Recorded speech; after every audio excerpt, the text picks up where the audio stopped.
भारतीय संस्कृति पर इस्लाम का प्रभाव। प्रारंभ में जब मुसलमान भारत आए तब हिंदुओं ने उनका प्रतिरोध किया और मुसलमानों ने भी उनके प्रति शत्रुतापूर्ण रवैया अपनाए रखा। इस प्रकार दोनों ही धर्म, इस्लाम और हिंदू धर्म, एक दूसरे के प्रतिद्वंदी थे। लेकिन वक्त गुजरने के साथ ही दोनों के बीच वैमनस्यता की खाई पथती चली गई और दोनों धर्म एक दूसरे के समीप आते गए। दोनों धर्म के अनुयायियों के बीच उनकी संस्कृति और रहन सहन के ढंग में काफ़ी अंतर था, फिर भी उन्होंने एक दूसरे की संस्कृति को काफ़ी हद तक अपनाया और उसे प्रभावित किया और वे एक दूसरे के अच्छे पड़ोसी की भांति रहने लगे। इस्लाम ने धार्मिक, सामाजिक और सांस्कृतिक तीनों क्षेत्रों पर अपनी अमिट छाप छोड़ी। धार्मिक प्रभाव। धार्मिक सहनशीलता की भावना का विकास। कई शताब्दियों तक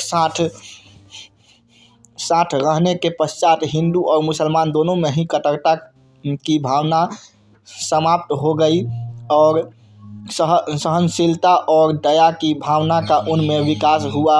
अनेक मुसलमान बादशाहों ने, जैसे मोहम्मद बिन तुगलक, अकबर और शेर शाह सूरी ने, हिंदुओं के प्रति सहनशीलता और मित्रता का व्यवहार अपनाया और एक अखंडित राष्ट्रीय भारत के निर्माण की भावना का विकास रखा। भक्ति और सूफी आंदोलन। हिंदू और मुसलमान दोनों ही धर्म के धार्मिक व्यक्तियों ने अपने अपने अनुयायियों को शिक्षा दी कि अपने बीच के अंतर को मिटा दे और केवल सर्वशक्तिमान ईश्वर की प्रार्थना करें। हिंदुओं में इस प्रकार का जो आंदोलन हुआ उसे भक्ति आंदोलन और मुसलमानों में हुए आंदोलन को सूफी आंदोलन कहा गया। इन दोनों ही आंदोलनों में इस बात की शिक्षा दी गई कि हिंदू और मुसलमान दोनों ही एक ईश्वर की संतान है, इसीलिए दोनों को अपने मतभेद भुलाकर शांतिपूर्वक अच्छे पड़ोसी की भांति रहे। इस प्रकार इन आंदोलनों ने शांति स्थापित करने में अपना महत्वपूर्ण योगदान दिया। अनेक हिंदुओं द्वारा इस्लाम धर्म अपनाया जाना। इस्लाम धर्म में हिंदू धर्म की भांति जाति प्रथा और वर्ण विभेद जैसी बुराइयां नहीं थी, इसीलिए अनेक हिंदू इस्लाम के प्रति आकर्षित हुए और उन्होंने इस्लाम धर्म अपना लिया। अनेक हिंदुओं ने इस्लाम इसलिए अपनाया ताकि वे मुस्लिम शासकों के आतंक से बच सके और अनेक करों से उन्हें छुटकारा मिल सके। मुसलमान हिंदुओं को काफिर कहते थे और उनको धर्म की आड़ में तरह तरह की यातनाएं देते थे। इसके अतिरिक्त मुसलमानों ने हिंदुओं को तलवार के बल पर भी मुसलमान बनाया।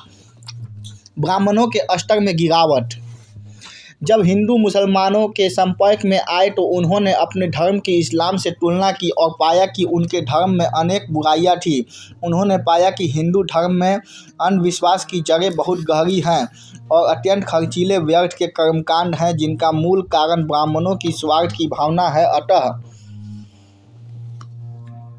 वे ब्राह्मणों से घृणा करने लगे। ब्राह्मणों को अब तक जो महत्वपूर्ण स्थान और सम्मान दिया जाता था, अब वह उन्हें नहीं मिला। अब हिंदू धर्म के अनुयायी यह अच्छी तरह समझ गए कि ब्राह्मण उन्हें बेवकूफ़ बना रहे हैं, अतः उन्होंने उनका तिरस्कार करना शुरू कर दिया। बौद्ध धर्म का पतन। मुसलमान बौद्ध और उसकी अहिंसा की नीति के कट्टर विरोधी थे, अतः बौद्ध धर्म को मुसलमानों के हाथों काफ़ी नुकसान उठाना पड़ा। हजारों बौद्ध अनुयायियों को मुसलमानों ने गाजर मूली की तरह काट डाला। जिन हिंदुओं ने अहिंसा की नीति को अपनाया उन्हें भी अपनी जान से हाथ धोना पड़ा। अतः इस अहिंसा की नीति के कारण बौद्ध धर्म को काफ़ी हानि उठानी पड़ी। मुस्लिम धर्म में हिंदू प्रथाएं।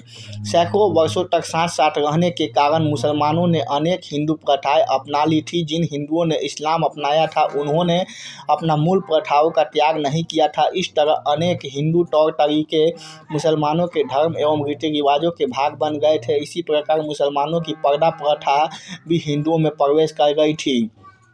सामाजिक प्रभाव। जाति प्रथा और दृढ़ हो गई।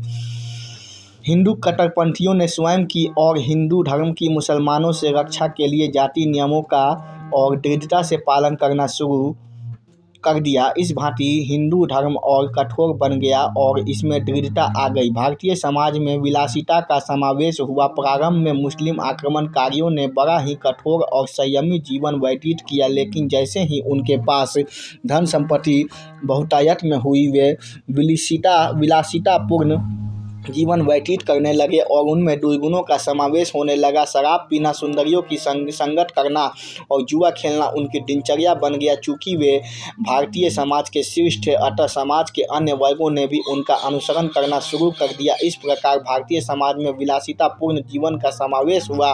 पर्दा प्रथा का समावेश। मुसलमानों के भारत आगमन से पूर्व हिंदू समाज में पर्दा प्रथा नहीं थी। मुसलमानों में पर्दा प्रथा का पालन किया जाता था, इसलिए इस प्रथा से भारतीय समाज का प्रभावित होना लाजमी था।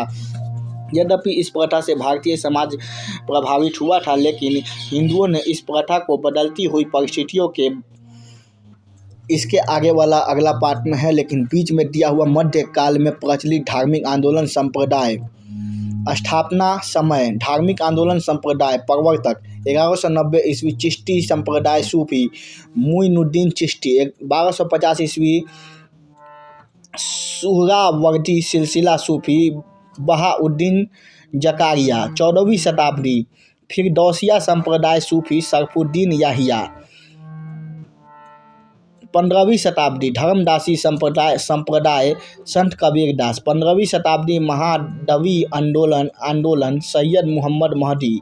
15वीं शताब्दी सतारी संप्रदाय सूफी अब्दुल्ला सतारी। 1500 ईस्वी कादरी सिलसिला सूफी शेख अब्दुल कादरी। 16वीं शताब्दी निपक आंदोलन दादू दयाल। 16वीं शताब्दी सिख संप्रदाय गुरु नानक। 16वीं शताब्दी हरिकीर्तन मंडली चैतन्य। 16वीं शताब्दी रोशनिया आंदोलन मियाँ वाजिद अंसारी। 16वीं शताब्दी पुष्टि मार्ग वल्लभाचार्य। 16वीं शताब्दी बायकरी संप्रदाय एकनाथ। 17वीं शताब्दी नक्शबंदी सिलसिला सूफी ख्वाजा बाकी बिल्लाह। 17वीं शताब्दी ढाईकरी संप्रदाय रामदास। बाकी अगले पार्ट में।